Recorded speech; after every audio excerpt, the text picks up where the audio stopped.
My father built bridges. I mean that literally. For 40 years, he wrestled with steel I-beams and rivers of concrete, forcing order onto the chaos of the natural world. He did it with calloused hands and a quiet, unshakable determination. He wanted more from me. He wanted me to be a builder too, but of a different sort. He wanted me to mend things, not with a rivet gun, but with a scalpel and a suture. He wanted me to be a doctor. There's a problem with that dream, though. A secret I've guarded my whole life, a cold, smooth stone of shame in my gut. I am terrified of death. It's not a rational fear of the process, of pain or illness. It's a deep philosophical dread of the destination. The final, silent, absolute stillness. I remember being 7 years old at my great-uncle's wake. I saw him in the casket, his face a waxy, powdered mask, but it was his hands that got me. Folded on his chest, they were perfectly still. The same hands that had taught me to tie a fishing lure, that had ruffled my hair, now they were just objects. The life, the him was gone. The emptiness was so profound it felt like a physical force in the room. I've been running from that feeling ever since. So, I made a deal with the ghost in my head. Before I ever earned the right to stand on the living side of that final line, I had to prove to myself that I could face the other side without breaking. That's how I, Declan Walsh, a pre-med student with a 3.8 GPA and a crippling case of thanatophobia, found myself working the night shift as a janitor in the city morgue. It was my own personal crucible, a trial by silence in the sharp, clean scent of disinfectant. Every night from 11 p.m. to 7 a.m., my entire world was reduced to the low, electric hum of the refrigeration units, the rhythmic squeak of my mop on the white tile, and the stark, silent forms beneath the sheets on the gurneys. I told myself it was a form of brutal exposure therapy. I told myself if I could handle this, if I could stare into the void night after night, I could handle anything. For a while, I almost believed it. The routine became my shield, a ritual to ward off the creeping dread. First, mop the main autopsy suite, erasing the final tragic traces of the day's work. Then empty the biohazard bins, their weight a grim reminder of what was lost. Sterilize the stainless steel surfaces until they gleamed under the harsh, buzzing fluorescent lights, reflecting a distorted, pale version of my own face. Then, and only then, would I allow myself to study. I'd set up at the main steel table, my copy of Gray's Anatomy open to a chapter on the circulatory system, while its real-world, non-functional conclusion lay on a gurney a few feet away. It was a macabre but effective way of grounding myself. It turned my abstract fear into a concrete science of flesh and bone. For 3 weeks, the silence was my sanctuary. It was a heavy, layered silence made up of the hum of the coolers, the distant groan of the hospital's ancient plumbing, and the soft whisker of the ventilation. It was a silence that said, "The story is over." And then, one night, in the deepest hour of the morning, the silence broke. It was faint. So faint, I thought I'd imagined it. A tiny, metallic sound that seemed to come from nowhere and everywhere at once. Tap, tap, tap. I froze. My mop handle clutched tight in my hand. I strained my ears, listening past the hum of the machines. My breath hitched in my chest. Nothing. just the building settling. An ice maker in the staff lunch upstairs. A loose valve. My mind, my logical, scientific mind, scrambled for an explanation, any explanation, and I gratefully accepted the first one it offered me. I had to believe in logic. It was the only armor I had. But the next night, it came back. I was wiping down a countertop when I heard it again. Tap, tap, tap. It was clearer this time, more defined. It had a rhythm, a cadence. It wasn't the random ticking of a cooling pipe. It felt deliberate. My heart started a low, heavy drum against my ribs. I put down my cloth and walked slowly into the center of the room, turning my head, trying to triangulate the source. The sound was subtle, bouncing off the hard, sterile surfaces. It led me away from the main prep table, past the row of silent identities, toward the back wall, the wall of stainless steel refrigeration units. The lockers. My mouth went dry. I approached the wall, the air growing colder. I pressed my ear against the first cold steel door. Nothing but the low thrum of the compressor. The second, the third, the same.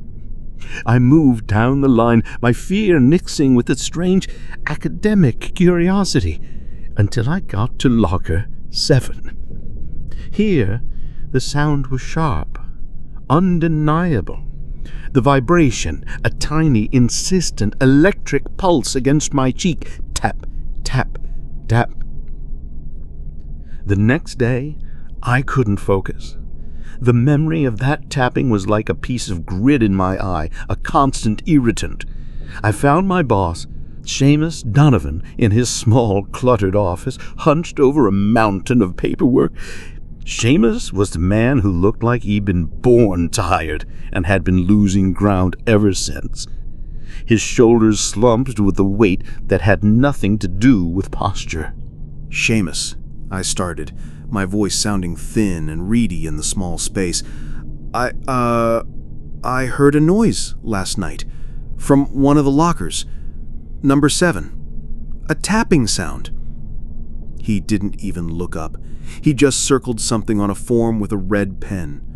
His voice was flat, exhausted, a perfect monotone, as if he'd given this exact speech 100 times before. "Post-mortem reflex, Declan. It's common. Nerve endings fire erratically for hours after clinical death. Gas shifts as the body decays, causing muscle contractions. The body is a clock winding down. It makes noise. You'll get used to it. Just focus on the floors." It was a perfect medical explanation. It was logical. It should have been a relief, but it wasn't. His dismissal, his utter, complete lack of curiosity, it felt like a door being slammed in my face. It felt like a lie, a well-rehearsed, ironclad lie. That night, the sound was a torment. It was no longer just a noise, it was a question. It drilled into my head, making it impossible to study the intricate pathways of the brachial plexus. Tap. Tap, tap. Tap. It was a pattern. It was a language. My logical mind, the very thing I used as a shield, was now screaming at me, telling me that patterns require a pattern maker. My hands were trembling as I pulled out my phone, my fingers slick with sweat. I typed Morse code into the search bar. The simple chart of dots and dashes loaded on the screen, looking alien and arcane. I stood before locker 7. The cold from the steel door seeped through my thin scrubs, a stark contrast to the hot, frantic pounding of my own heart. I held my phone up, its screen a lonely island of light in the dim morgue. I closed my eyes and just listened. I forced myself to ignore the fear, to be a scientist to be an observer. I broke the sound down into its components. ... I ... A ... M. A cold knot tightened in my stomach. No, it's a coincidence. ... O ... T. No, please. ... N ... D ... E ... A ... D. The words assembled themselves in my mind, not as a message, but as a verdict.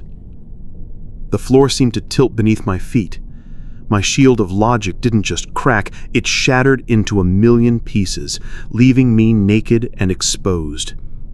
The tapping wasn't a spasm, it wasn't a clock winding down, it was a plea.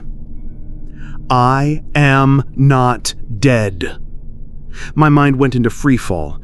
A living person was in a morgue locker. My first instinct, my human instinct, was to grab the handle, to throw open the door and save them. My second, the pre-med student, screamed at me about catastrophic hypothermia, about the fatal shock of rapid rewarming.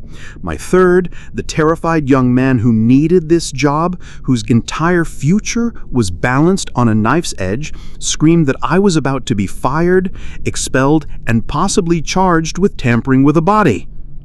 I stumbled back to the office, my legs feeling like they were made of wet sand. My hands shook so badly I could barely use the computer mouse. I pulled up the intake log. Locker 7, John Doe. Admitted 2 weeks ago. Found in his apartment by the landlord.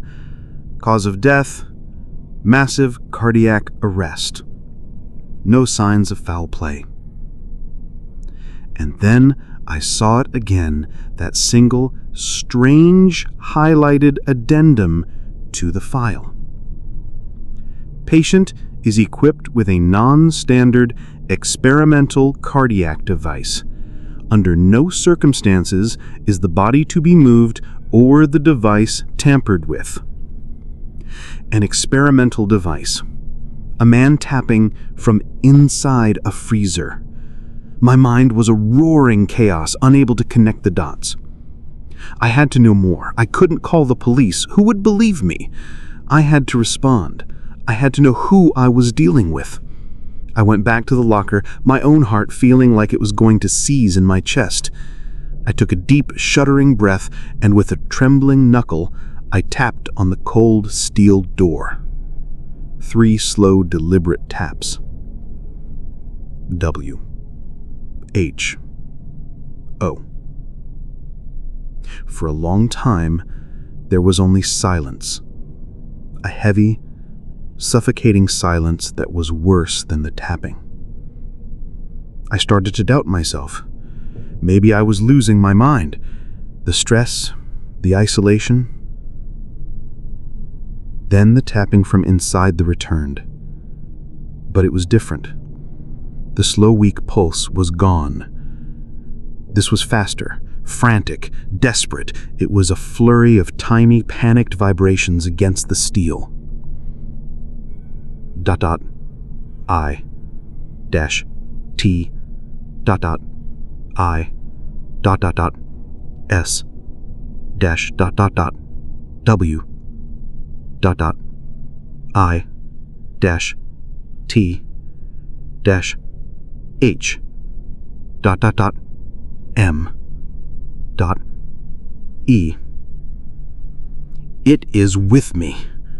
The meaning hit me like a physical blow, a wave of horror so cold and so deep, it felt like it was going to extinguish the very spark of my soul.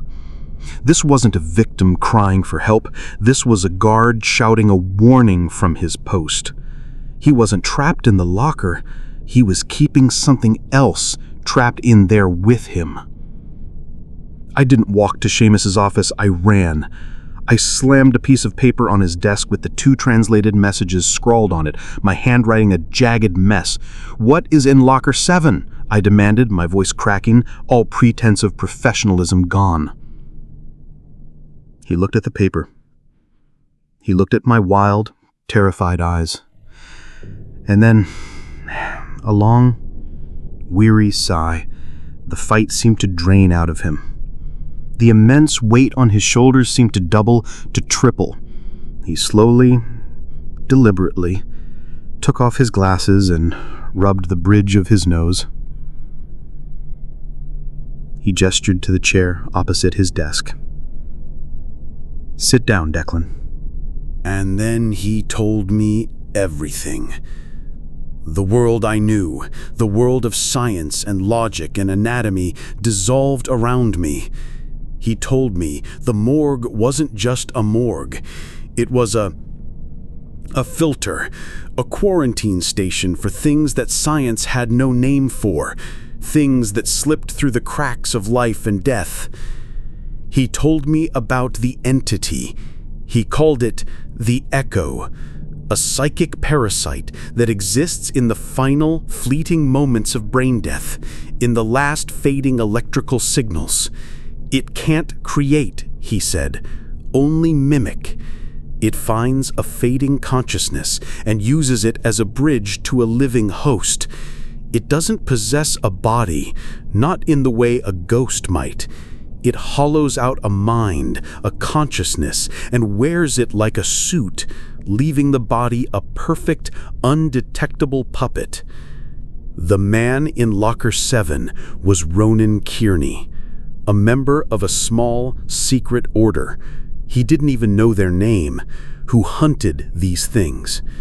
The Echo had latched onto him during a failed containment. Knowing he was compromised, knowing he was a walking doorway, Ronan had initiated his own death.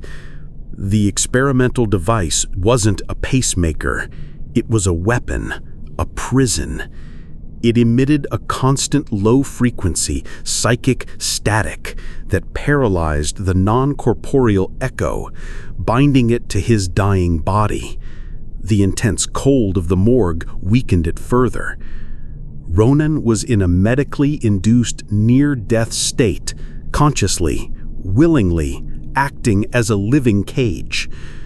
The tapping was him, mentally controlling the device's power output to send out coded energy bursts. So we just wait?" I asked, my voice a hoarse whisper. My entire worldview was in ashes around my feet.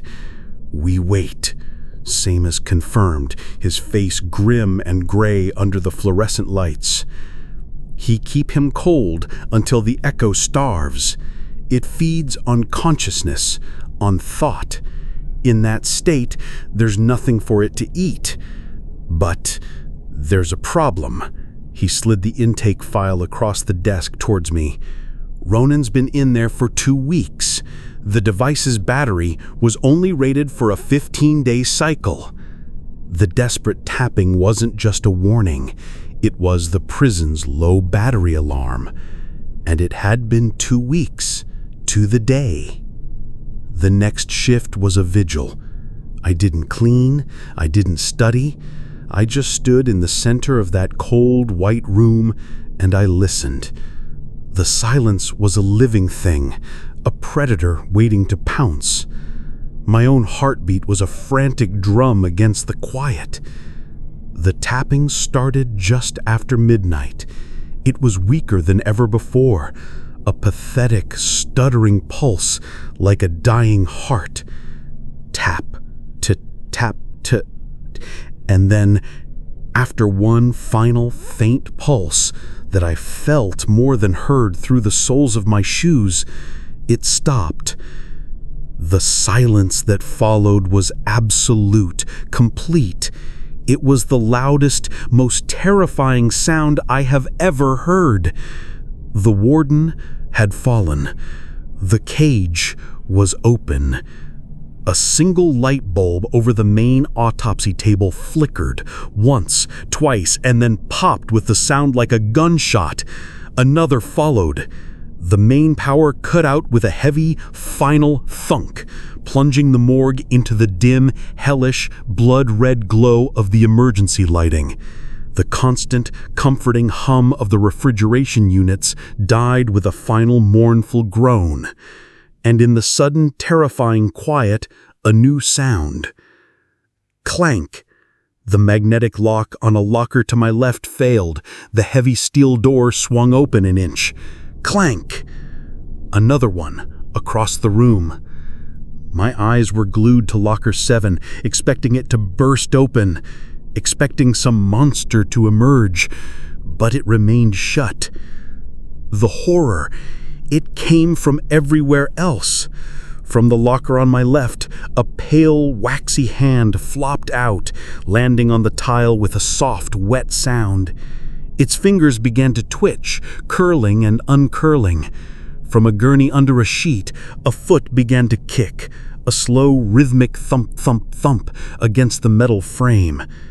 The echo was free, but it was weak, it couldn't manifest, so it was pulling the strings of the only things available.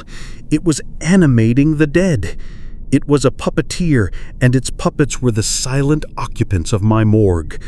A grotesque army with one horrifying singular goal: get to locker 7 and free the ideal physical body it was bound to, its perfect anchor in our world. "The fail-safe," Seamus's voice roared from behind me, shaking me from my paralysis. He had been in his office when the power cut out. "The emergency incinerator! It'll sterilize the entire wing!" We were trapped. The dead were rising from their slabs, their movements jerky, unnatural, wrong. A puppeteer that doesn't understand anatomy. They stumbled and lurched, their dead eyes vacant. We used gurneys as barricades, shoving them into the shambling bodies. They were slow, but they were relentless. A group of them, former victims of a multi-car pileup, swarmed us. Their dead hands, cold and strong, grabbed at Seamus, pulling him down, his leg caught in the wheel of a gurney. He screamed, "Declan, we were wrong. It's not a body thief. It's a consciousness thief. It doesn't want the flesh, Declan. It wants the space you leave behind." Those were his last words. I scrambled away, his scream echoing in my ears, my mind reeling. I made a desperate run for the heavy steel control panel on the far wall, shoving a twitching corpse out of my way. I slammed my hand down on the large, protected red button. A deafening alarm blared. Heavy, thick fire doors began to slam shut, sealing the morgue. I stumbled back, looking through the thick, wire mesh glass of the main door. I saw the puppets collapse in a heap of tangled limbs as the incinerator system roared to life, filling the room with a wave of invisible, shimmering heat. I saw the door to locker 7 finally, slowly slide open. Ronan Carney's body lay still, a fallen soldier. But standing over it was a shimmer, a distortion in the air, a void in the shape of a man, the Echo. It turned its featureless head, and it looked directly at me. I felt it, an ancient, cold, alien awareness washing over me, through the glass, through the steel door. It didn't have a voice, but a thought, a single triumphant thought, not in words, but in pure, ice-cold meaning, slid directly into my mind. Found you. Epilogue. That was 3 weeks ago. The official story was a tragedy. A faulty electrical panel caused a fire system malfunction. Seamus Donovan, a loyal employee for 30 years, died of a heart attack in the chaos. I quit my job the next day. I dropped out of my classes last week. I sit in my small, lonely apartment now. My anatomy textbook is open on my desk, but the words are just meaningless black shapes on a white page. I can't focus. I can't sleep. The world feels thin, like a photograph of a place I used to know. I tell myself I'm safe. I tell myself it was all a hallucination, a breakdown brought on by stress and fear. I tell myself the echo, whatever it was destroyed in the fire. But sometimes I'm not so sure. I get up and walk to the bathroom. The fluorescent light hums, just like the lights in the morgue. I stare at my own face in the mirror, my tired, haunted eyes, my pale skin. I look like me. But just now, for a split second that stretched into a cold, cold eternity, my reflection didn't mimic me. It stood perfectly still, and it gave me a slow, knowing, predatory smile. The echo didn't need to break out of the morgue. It just needed a new prison, and my mind is a perfect fit.